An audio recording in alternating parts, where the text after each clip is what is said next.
This time it was daylight robbery. The Orient Express prided itself on the fact that it was the world's most expensive train ride. London to Venice in total luxury.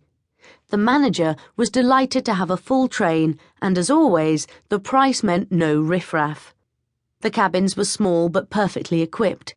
The food was cooked by the finest chefs and served by the world's stiffest waiters and waitresses.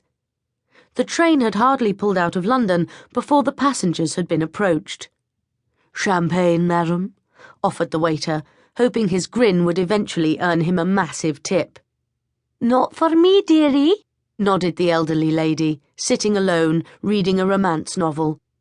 "Gives me, wind," she said, mouthing the final word of the sentence and waving her hand at her nose. "Quite, madam," agreed the waiter, his smile sagging ever so slightly. "And so does posh food. But I like pork chops and spam. I do hope you can serve me some spam. I've still got my own teeth." She grinned scarily to reveal a row of mostly gaps. "It's 12 o'clock, she said, tapping her watch impatiently. "I always have my lunch at 12 on the dot, and I'd love some sherry.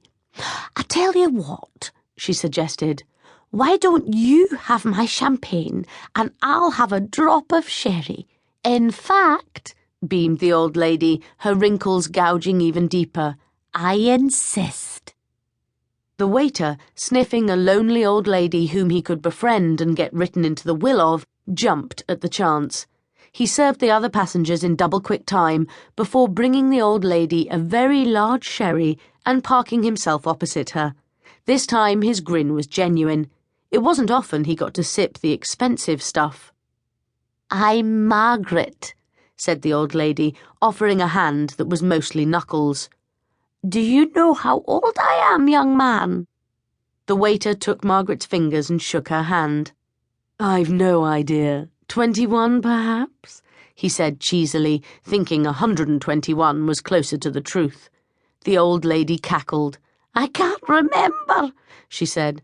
"I stopped counting after 90. He lifted his champagne and the lady raised her sherry. "To the journey of a lifetime, Marge," he proposed.